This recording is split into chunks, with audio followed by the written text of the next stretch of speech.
Hi,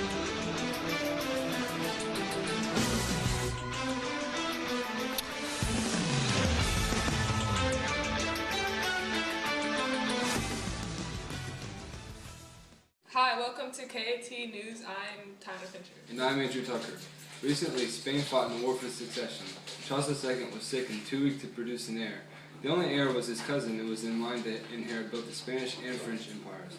The rest of Europe didn't like the potential misbalance of power, and the war resulted in Britain dropping out and Austria making peace with France a year later. In 1707, the Kingdom of Great Britain was formed under the Acts of Union. It started with the unification of the Kingdom of Scotland and England. Later, the Kingdom of Ireland united to form the United Kingdom of Great Britain and Ireland. In 1715, Louis XV came into power. He's expected to remain as monarch until death. Some people believe his decisions damaged the power of France, weakened the treasury, and may have contributed to the French Revolution. Some people believe that that reputation is based on propaganda meant to justify the French Revolution. Later, in 1725, Peter the Great died from urinary problems. As Russian Tsar, he left a huge impact on the country he built as an empire. That's so unfortunate. Well, from 1756 to 1763, France and Britain went to a head-to-head war known as the 7 Years' War.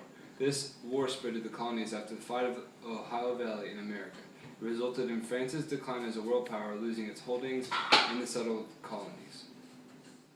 During and following that, Parliament passed the enclosure laws. This allowed English farmers to enclose their land to have complete control over their land.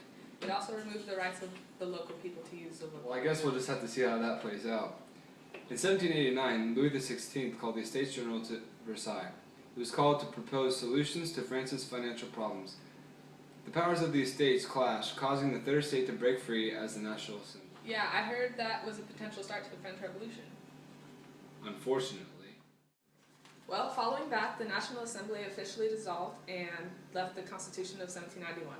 The Legislative Assembly was established and tried to institute a liberal constitutional monarchy, but ultimately failed after a year. The Legislative Assembly led to the fall of the French monarch, and this fall shocked the rest of the monarchs in Europe and caused them to be concerned over the power that they had. Well, in 1799, Napoleon and Abbe Sieyès pulled off the coup in France. Napoleon became the first consul by appointing himself to such a title. Later on, he wrapped up all the wars that France was involved in to create and prepare for the wars to come. He also emphasized equality, ended feudalism in France, and he furthered education in French society. Well, this has been KAT News. I'm Tayana. And I'm Andrew. Thanks for watching.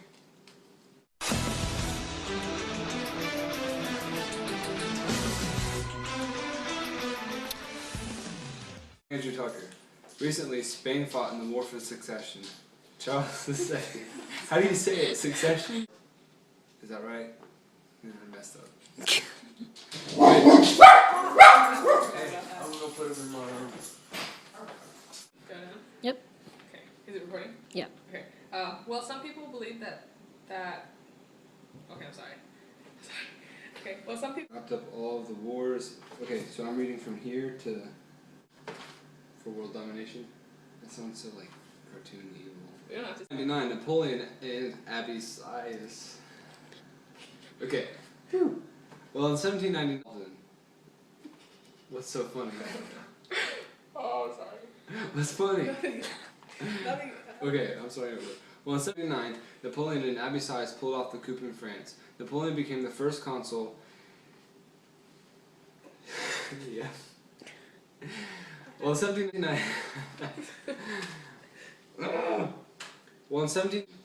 He also. What does that say? He emphasized. Whatever. I'm sorry. Well, in